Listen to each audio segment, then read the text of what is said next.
Welcome back to another episode of Wrong Sports, and building super conferences has become the new thing in college football right now. Of course, the SEC adding Texas and Oklahoma. We got the Big Ten becoming the Big 16 or whatever they're going to be becoming. But did you know that that isn't the largest conference that has ever been in college sports? Yeah, there was actually a conference no more than 60 years ago that had over 30 colleges in it. And yeah, they also play D1 sports too. This is the story of the Middle Athletic Conference, a conference that is still playing sports to this day. They're not in D1 FBS though, they're actually in D3. I'll tell you how they got to be a conference of over 30 colleges and how they are playing in NCAA's Division III right now. But before I tell you a little bit about the largest conference ever in NCAA, make sure you go below and subscribe to the channel, please. Also, ring the bell because I'm going to be updating brand new videos every other week or so throughout the summer, so you can check them out. Plus, make sure you check out the playlist to the side. I still have a lot of other videos from Division III football and Division III sports that I've covered. And as always, check out the description below for all my info on my Patreon and how you can help out the channel there. You can also check out my podcast links and my social media links in the description below, and as always, like and share this video with other college sports fans.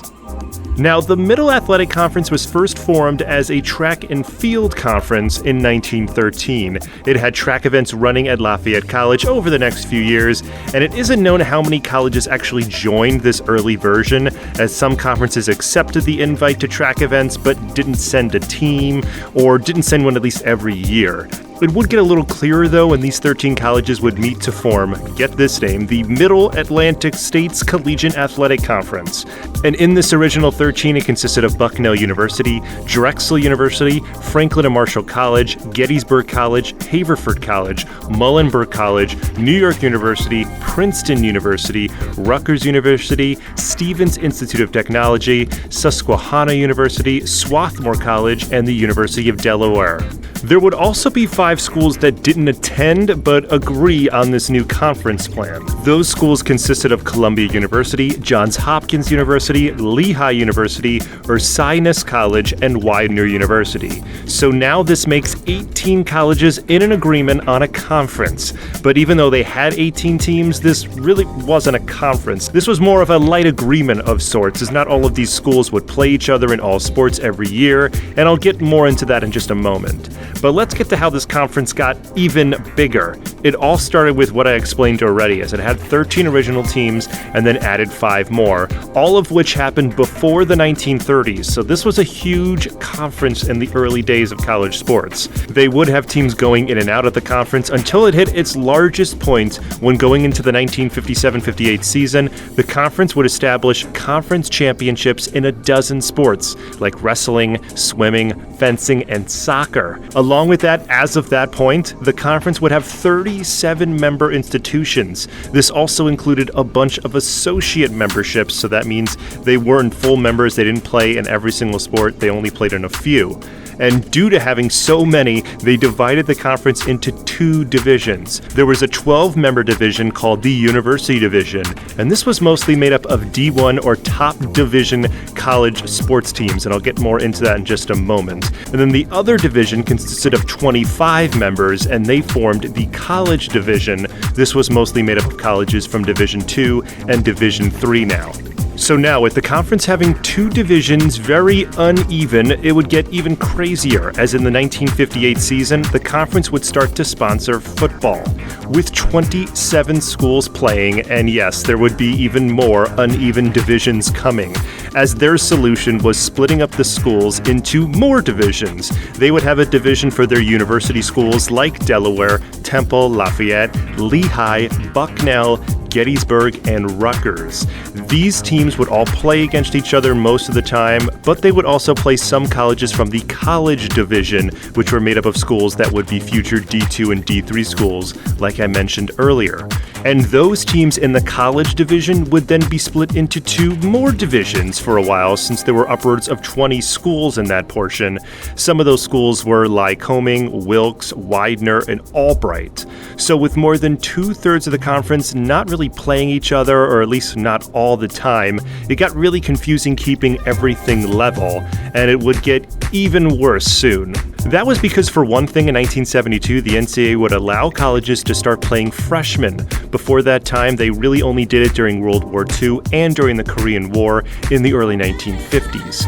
Freshmen were not allowed to play varsity during that time, but now they would be. And that changed forced schools to give out more scholarships to athletes, and they had to give them a 4-year scholarship instead of 3 because they would be playing as freshmen.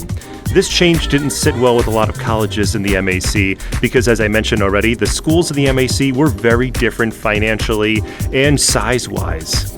Before this change, there would also be some more shakeups, and this gets a little confusing too, because Temple and Rutgers would officially leave the MAC University Division. Rutgers left first in 1961 and went independent. That was because they were looking to improve their schedule and play more Big Ten teams and more bigger independent teams from the University Division, and also make some more money. Temple, meanwhile, would leave in football after 1968 and pretty much in all other sports shortly after, as they would go independent in football. This left the University Division of the MAC with only 5 schools: Delaware, Lafayette, Lehigh, Gettysburg, and Bucknell. And those 5 didn't really want to have a 5-team conference. So they left the MAC in football and operated as football independents for the rest of their tenure, but they still played in the Middle Athletic Conference in all other sports. So that's why I'm saying it's really confusing here. But with all that confusion, there would be even bigger news that would happen in 1973 that would really shake up this conference, because the NCAA would finally split into the divisions we know of today, as D1 FBS, D1 FCS, Division II, and Division III. And the teams that weren't in the University Division would all stay together and all flock to their new divisions in Division III. In 1973, the Middle Athletic Conferences would have their inaugural season in football's Division III, as there were now 18 colleges playing in 2 divisions, the Northern and Southern Division. And the MAC was one of the more premier conferences in the early portion of Division III because they had so many teams, and they actually had a team go to the first ever Division III tournament, as Juniata College would win their semifinal game and actually make it to the Stag Bowl, but lose. And that would set the standard for this conference for the next decade or so, as when the D3 football tournament rose to 8 teams in 1975, the Middle Athletic Conference got 2 teams in it and would continue to get 2 or at least a team in this tournament every year until the 1990s, when the tournament expanded even more. Meanwhile, in basketball and other sports, the conference had a few wonky years, as they would compete in Division II in basketball for a few years until another big change would happen. And that change would happen in 1974, as 11 teams, American, Bucknell, Delaware, Drexel, Lafayette, LaSalle, Lehigh, Rider, St. Joseph's, Temple, and Westchester all would leave to form their own conference called the East Coast Conference.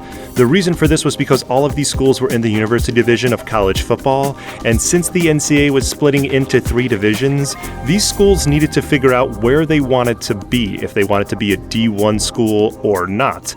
All with the exception of Westchester are in D1 right now, whether that means D1 FBS or D1 FCS. And now with the conference losing upwards of a baker's dozen of teams in the last couple of years, there would be even more big changes, because the MAC would go on and make women's athletic an integral part of the conference, as they started to host a handful of championships in the 1976-1977 season.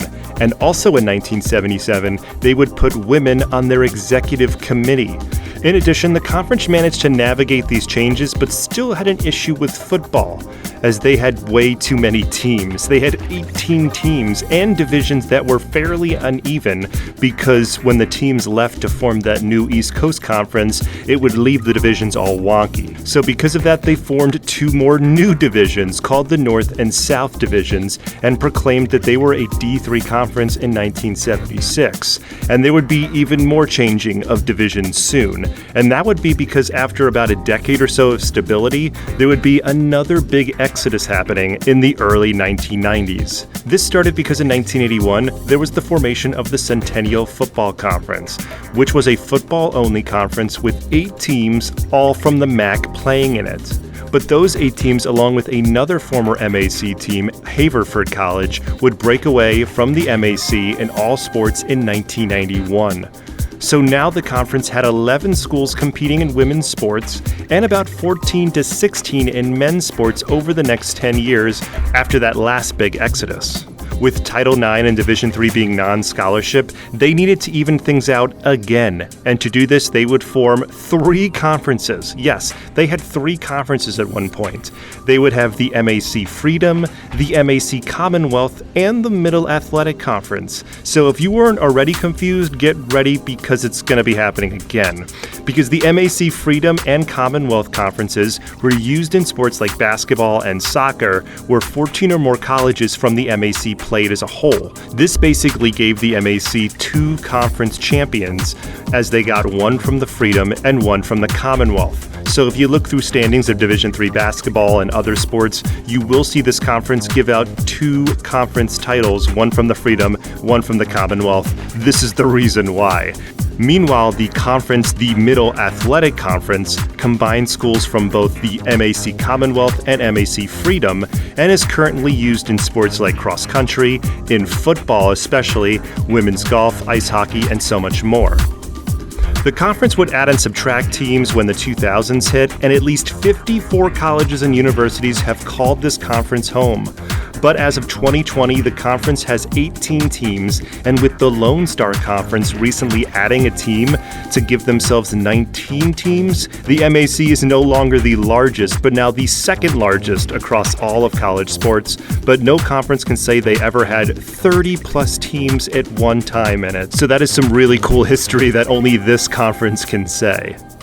Well, there you go, a quick history about the largest conference ever in college football, how they got that way, and I don't think another conference will ever have that many unless they have, 15 affiliate programs again, which I don't think it's going to happen anymore, especially with TV rights and everything that's happening just now in college sports. But there you go. If there's another conference you want me to cover, please tell me in the comments below. Also, of course, like and share this video with other college sports fans. Subscribe to the channel below and ring the bell because I will be dropping brand new videos, especially about more Division III football conferences and Division III sports conferences in the near future. So ring that bell so you can get updates about that. And as always, check out my Patreon, my podcast, and my social media in the description below.